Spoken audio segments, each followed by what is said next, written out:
É uma pergunta mais longa, mas dá para revisar bastante o assunto. O cimento de monômero de vidro foi criado por Wilson e Kent em 1969, mas citado na literatura em 71 e somente introduzido no mercado brasileiro no final da década de 70. Sobre esse cimento, analise os excertos abaixo. Daí ele pede, o correto, tá? Então aqui, para ficar mais amplo para você ler, eu tirei as alternativas e entre 1, 2 e 3 ali quais são as corretas. Vamos na primeira. Se constitui numa evolução do cimento de silicato e policarboxilato, associando as características positivas dos dois materiais. Olha, é o que eu acabei de falar para você, né? Adesividade à estrutura dental, biocompatibilidade e liberação de íons flúor. Perfeito.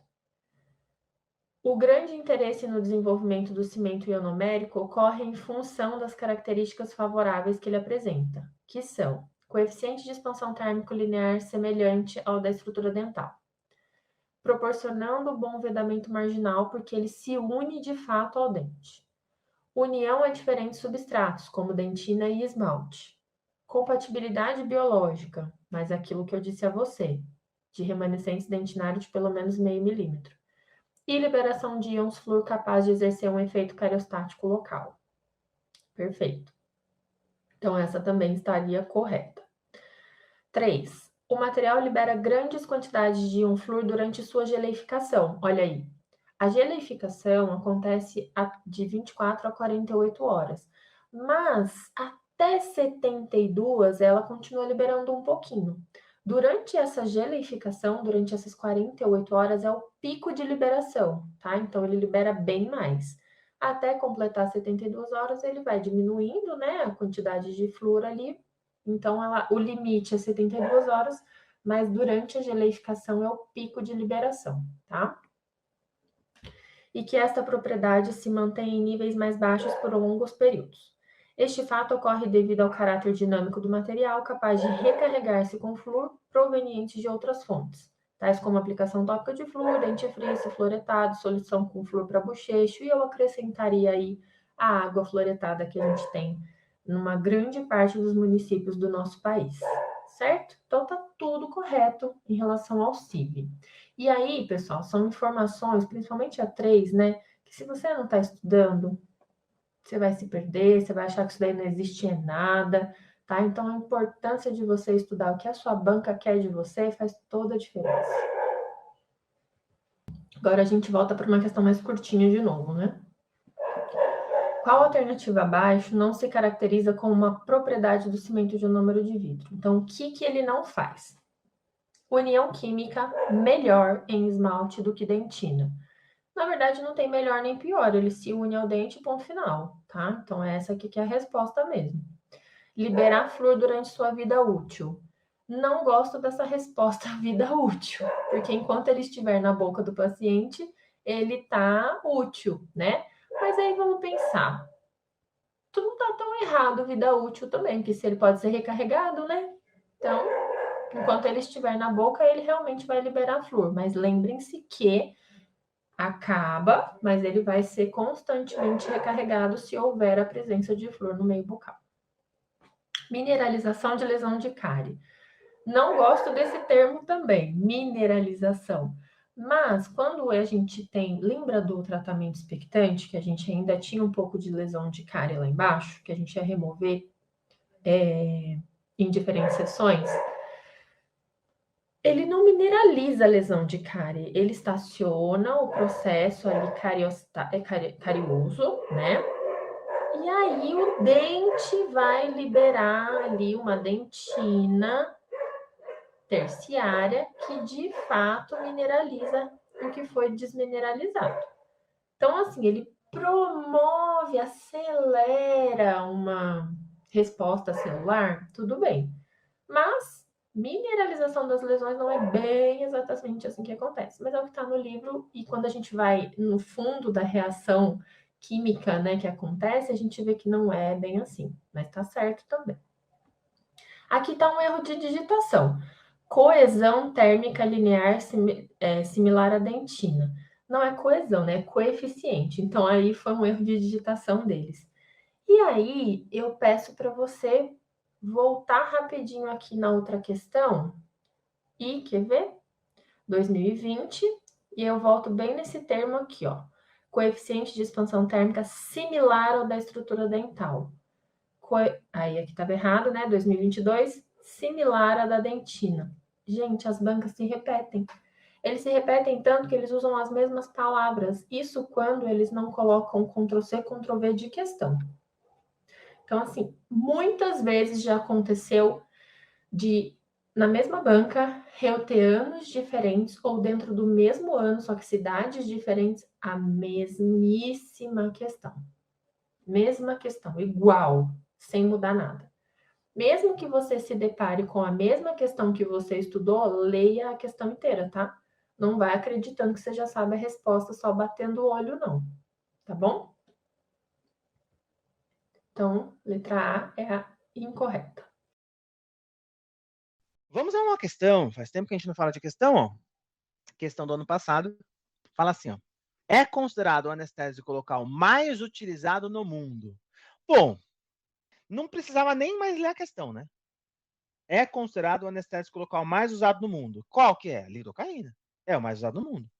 Claro que tem países que usam mais a articaína. Tem alguns países europeus que a articaína é usada por mais de 80% dos dentistas. Né? Mas, de forma geral, no mundo, a lidocaína ainda é o anestésico mais usado no mundo. Então, não precisa nem ler o resto, mas vamos ver o que ele fala. Tem início de ação entre 2 a 4 minutos, realmente é isso mesmo, quando utilizado sem vasoconstritor. Sua anestesia pulpar dura de 5 a 10 minutos, sem vasoconstritor. Quando adicionado ao vasoconstritor, chega a proporcionar 40 a 60 minutos de anestesia pulpar. Olha aí, com vaso aumenta bastante. Por ser um amida, pode ser utilizado como anestésico tópico em pacientes com alergia aos ésteres. Por que ele fala isso aqui, ó? Porque qual que é o anestésico tópico mais usado em odontologia? É a benzocaína, é o benzotope, que é um éster. Então, só que se o paciente for alérgico aos ésteres, porque eu falei para vocês, a alergia ao éster é mais comum do que a alergia à amida, se o paciente for alérgico ao éster, dá para utilizar o anestésico tópico, a lidocaína, para esse cara. Porque dá para utilizar como anestésico tópico a lidocaína, né? Sua meia-vida plasmática de 1,6 horas, é isso mesmo. A dose máxima recomendada é de 7 miligramas por quilo de peso corporal para adultos e não deverá exceder 500 miligramas no total. Verdade. É metabolizada por duas enzimas no fígado e excretada pelos rins com 10% de forma inalterada e 80% como seus metabólitos, ou seja, o que restou da metabolização da lidocaína. De que anestésico local muito utilizado na odontologia o texto retrata? Essa aqui tá fácil, né? Ele coloca, ele faz todo uma descrição aqui, e essa descrição é especificamente sobre a lidocaína. Mas, se ele tivesse colocado só a primeira frase aqui, a gente já consegue matar a questão. Próxima questão. Existe uma gama de anestésicos locais mais utilizados na odontologia. Dentre eles, qual possui maior potência e maior tempo de duração? Bupivacaína, lidocaína, noradrenalina ou felipressina? Bom, primeiro ponto, que noradrenalina, ele está falando de anestésicos. Ó. Noradrenalina é vasoconstritor, não é anestésico. Felipressina é vasoconstritor, não é anestésico. Então, o que é anestésico? É bup e lido. Qual que tem maior potência? Ou seja, a potência está relacionada ao efeito e à concentração. Qual que tem a maior potência? Qual que está em menor concentração? A BUP ou a lido? Bupivacaína. Lidocaína é 7 miligramas por quilo. Bupivacaína são 2 miligramas por quilo. Então, você tem uma dose menor para conseguir um baita do efeito. Qual que é o único anestésico de longa duração em forma de solução injetável? Bupivacaína. Ou seja, é uma questão bem tranquila, né? É uma questão bem tranquila. Essa questão não muda nada que eu vou falar agora para vocês, mas ela tem um erro no enunciado, né? Porque não é na mucosa oral, é no tecido de suporte. Na mucosa você pode ter laceração, né? Você pode ter outros, tipo abrasão, né? Você tem lesão em mucosa. Mas aqui é em tecidos de suporte, tá? Aqui tem um erro no enunciado, mas não vai mudar nada, porque ele quer saber o que é concussão, e tá escrito aqui concussão bem grande, então não vai mudar a resposta de vocês. Mas lembre, a concussão não é uma lesão de mucosa oral, tá? De mucosa seria laceração, abrasão, contusão. Ela é uma lesão nos tecidos de suporte do dente, tá? Então, ele quer saber simplesmente o que é uma concussão. Então, lesões às estruturas de suporte dentário com mobilidade anormal, mas sem deslocamento. Na concussão tem mobilidade? Não. Você pode ter mobilidade na subluxação, mas na concussão, não. D. Lesão às estruturas de suporte dentário sem mobilidade, certo. Ou deslocamento, ou seja, sem deslocamento, certo. Mas com aumentada sensibilidade à percussão, principalmente em dente permanente, né, que você faz teste de percussão, né, ele tem sensibilidade à percussão. Então, B, corretíssima. C, deslocamento parcial incisal, não desloca, concussão nem desloca. D, deslocamento parcial para fora do alvéolo, isso seria extrusão. E também errada. Então, a alternativa B é a alternativa correta. Questão 13. Aquelas de complete, de 2022, para você completar.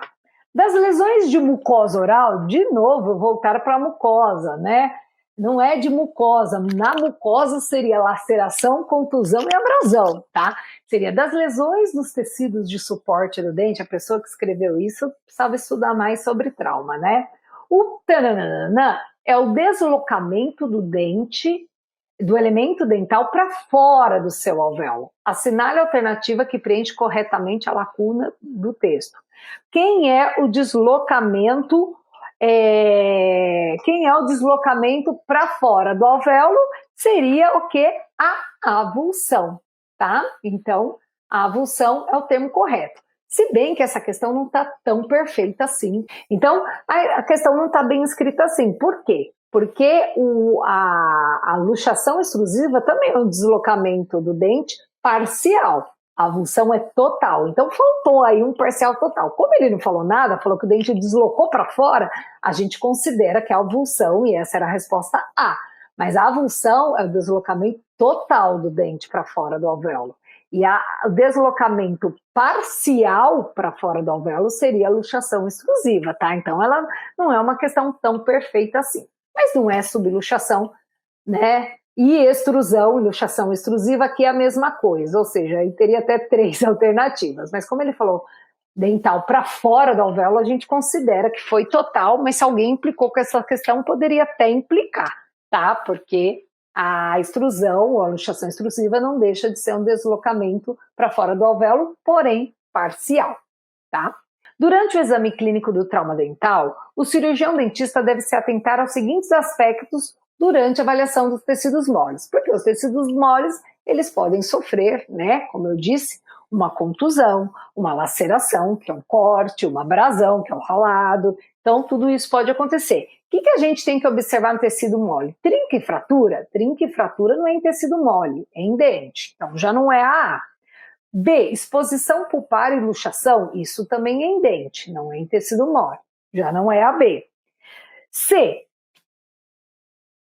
a extensão e profundidade de lesão, pois existe a possibilidade de presença de corpos estranhos, claro, né? Se eu tive uma abrasão, se eu tive uma laceração, que é um corte, pode ter corpo estranho, pode ter areia, pode ter pedrinha, pode ter parte de dente que fratura. Então, C, corretíssima. E a D, avalie o afrouxamento. Se for de um elemento dentário maior, será a possibilidade de rompimento do feixe vascular, que está tudo, né? Se você está avaliando dente, não é tecido, não é mucosa, né? Não é tecido mole, é dente. Também a D está errada. Então a correta é a alternativa C, tá? O Kaique perguntou, professora, no reimplante, após 60 minutos, já se espera reabsorção radicular, anquilose, por ele ser o pior prognóstico? Kaique, são vários vieses que interferem no reimplante dentário, não é só o tempo. É claro que o tempo menor de 60 minutos melhora muito o prognóstico, mas envolve Se é ápice aberto ou fechado, então, se, por exemplo, um dente permanente jovem com ápice aberto, existe a chance de revascularização em 40%, que é muita coisa. Se for o ápice fechado, aí já não revasculariza, a endodontia é certeza. Aonde aquele dente ficou armazenado? Foi no leite? Foi na água? Foi seco? Então, só o tempo não é um determinante do pior prognóstico. É claro que quanto mais tempo se passa, pior o prognóstico. Mas se passou, por exemplo, mais de 1 hora, mas o dente estava no leite ou no próprio alvéolo, o prognóstico é melhor do que um dente que ficou 30 minutos seco. Então, são várias coisas que vão determinar se vai acontecer uma anquilose, se vai acontecer uma reabsorção. É claro que um dente, principalmente com ápice fechado, que foi reimplantado, todos esses riscos vão sempre existir. O menor tempo decorrido, o melhor meio de armazenamento, isso vai melhorar a chance de você ter menos intercorrências depois no acompanhamento. Mas até um dente avulsionado, reimplantado nas melhores condições, pode ter algum contratempo depois no acompanhamento clínico, tá?